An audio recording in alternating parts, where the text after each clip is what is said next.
76ers rookie Kevin Knox throwing down the monster slam over Ben Simmons. Second straight night somebody does this to Ben Simmons, man. Jason Tatum, night before last, Kevin Knox. He got to eat that, big fella. Knox, after a slow start with the Knicks, man, is starting to show some of that promise coming from Kentucky. Man, backdoor cut here. What a finish. That is outstanding. Should have tried to take a charge. No. It would have been better. No.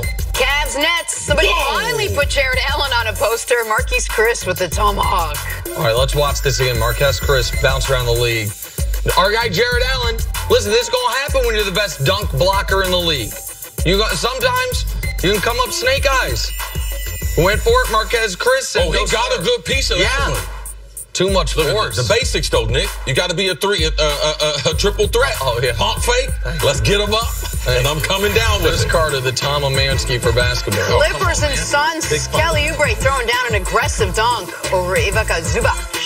Zubac's actually had a pretty good game for the Clips last night. As the Clips get another win, I thought they were done trying to win. It's becoming annoying, Clippers. You traded away your best player. This is a nice little play for the Suns. One of their 11 nice plays this season. The Suns are on our highlight reel more times than they have wins. Yes. That's for real. Finally, some defense here. You don't see this often. James Harden getting shut down. Josh Okogie goes and gets it. I mean, he basically palms it up top. They had two amazing exchanges back-to-back where he handled Harden. Now, Harden was doing his thing. He still got his 42s. Of course. They made him work for it, though. Made him work for it and beat him, by the way, which is helpful as well. Another nice win for the Timberwolves. All right, moving on. Big NFL news yesterday. Joe Flacco is headed to Denver in return for what's reported to be a fourth-round pick. The former Super Bowl MVP's deal goes through 2021, but has no guaranteed money left.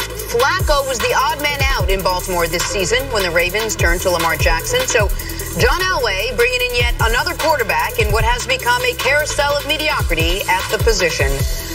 CC, what do you make of this trade in Denver for Joe Flacco? First, I know because a lot of the optics and commentary will be on Denver. I got to give credit to Baltimore. Baltimore, since the end of the season, let's look at what they've done. After a very good playoff run, and that defense was outstanding, the nation could finally see, man, that Baltimore, they really have a good defense. Lamar Jackson improving every snap along the way, only going to get more confidence. Removing the Super Bowl champion quarterback out of that locker room, all right, next to Lamar Jackson, removing him. So now Lamar, I talked to him at the Super Bowl, and, man, he's so excited about the offseason, getting able to work with the Ravens and their staff, their wide receivers, getting better in the passing game, realizing those things need to happen. And not have to fight for a job. Not have to worry about it. It is a huge relief. You can say what you want. I want to be a good teammate. Oh, yeah, it's nice to have him around. Man, get that guy out of here, man. Right. So I can flourish. If it's really my team, this guy has Super Bowl experience, great Super Bowl memories. These fans, he brought them a Super Bowl. Like, they're not going to forget that. So Baltimore, man, hand clap for them because they did an awesome job of giving their franchise quarterback a lot of confidence. As for Denver? Hey, Denver, John Elway. John Elway, I'm going to let you pick every other position on the team. And there's a lot of them. This is insane. I mean, we're going to keep 60 players on the roster. But, John, I just need you. Leave the quarterbacks alone. Now, I do like the fact you didn't spend a high draft pick being a fourth. Okay. For a guy who can be a starter, I can understand. I like the fact doesn't have any guaranteed money. So if he gets there, you don't like him, you can cut him. No. This, in my opinion, this year is essentially guaranteed. You don't trade a fourth-round pick to not have him on the team this year. Okay, but you don't have to because there is no guaranteed money. Now, it's not a great trade, but look where they are. I thought they were a year removed from that. I thought when you sign Case Keenum, you know what you're getting. You're not shopping at Whole Foods. You're shopping at the local grocery store. Aldi. The produce, Aldi, but it's Aldi. Listen. The produce will spoil on you before. Whole Foods, you got a little more of a guarantee. Okay. This is Case Keenum. Listen, you have been... Jenna, I'm so sorry. You didn't get much protection last year. I'm not making Hold on a second, because you've been far too diplomatic here. John Elway has made repeatedly horrific decisions at the quarterback position. Okay, he got Peyton Manning, hand clap. He drafted Brock Osweiler with Russell Wilson on the board. That was terrible. But the best thing, listen, in Brock Osweiler's defense, he's 6'8".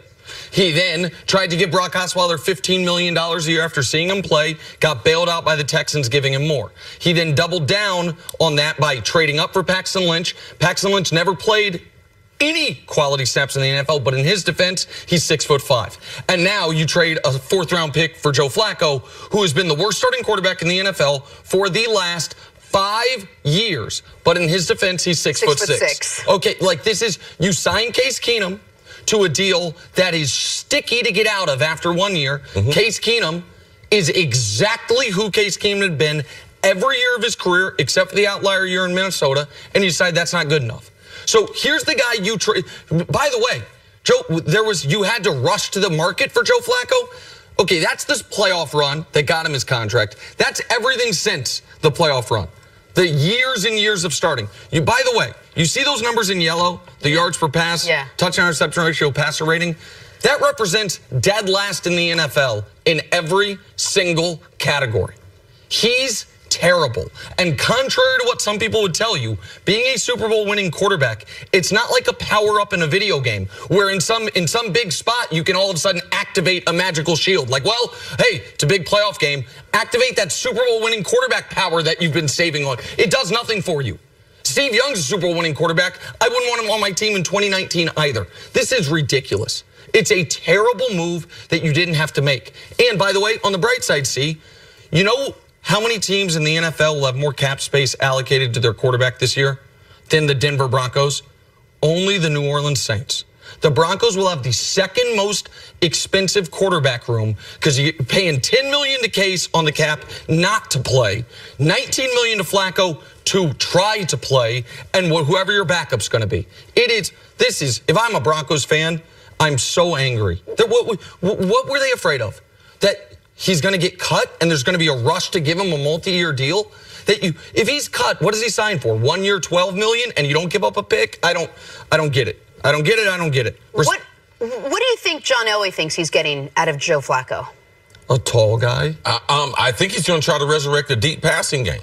I mean, they don't also have the type of speed at wide receiver that would say, okay, let me go out and get. If I had 2 or 3 guys, Emmanuel Sanders, I got a lot of respect for his game. He's a quality wide receiver. Has been at a Pro Bowl level, but you need 2 or 3 guys with speed. Joe Flacco, what has he been known for? Throwing the ball deep down the field. So if I'm not going to put off, now they do have a good running game. That offensive line's got to get a lot better because he is getting ready to get hit in the mile high. He better get him a prescription at them dispensaries because he's getting ready to have some body pain. Joe Flacco is not going to be able to move in the pocket. I mean, that is the best thing about Denver is their bright young running back. How many times are they going to give him the ball next year to be able to set up Joe, play action down the field? Because Nick didn't point this out. That is what he does best based on what and contrary to what that wasn't on the graphic. Well, you know what? And the thing Joe Flacco, and I'm not being smart aleck here, he does better than any quarterback in the league is drawing pass interference penalties on deep passes. That does not account in quarterback rating.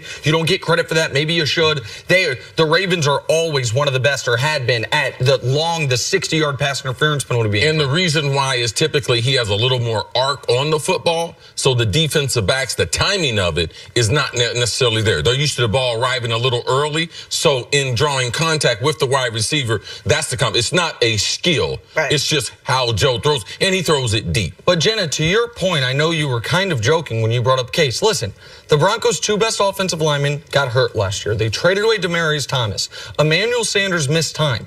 And Case Keenum played to his career averages across the board. If that wasn't a good enough level of play, given the circumstances from Case, then signing Case was a travesty. Like, when you signed Case to 2 years, $36 million, with over $20 million guaranteed, it was a 1-year rental, then you can't structure the contract to where it's going to be 5% of your total cap to cut him in year 2. But that's not what they thought, obviously. They thought he was the answer. Well, I'm just going to tell you, when you're looking at Case Keenum, you have to realize that when you're looking for a quarterback, but I might sign him for a short-term deal, but I can't stop looking for a quarterback. because he is not going to stabilize a franchise. Like, that's just unrealistic. Like, you get Case Keenum until, man, I need you to patch up my tires until I get me some new tires. Like, you can't go a long way with him. Their situation last year and the dollars they signed him for, that was a good deal by John Elway. Signing Case Keenum was the better deal, the second best quarterback deal besides Peyton Manning showing up on his doorstep. But then keep him. Then keep him for this year because Case Keenum played like Case Keenum. Don't allocate more of your cap and a 4th-round pick for Joe Flacco. I don't cover a patch with another patch. Since they won the Super Bowl, he has been, by every statistical category, the worst starting quarterback in football. That's not, there's no denying it. I don't get it. But he's tall. You know what John Elway's doing? He just wants to make sure that he is the greatest Broncos quarterback that ever lived. He's got that covered. He definitely has it covered, seemingly. Coming up is Paul George, now the front runner for MVP. We'll tell you who thinks so. Next on First Things First. Did you score 100 last night or something? Oh, sure.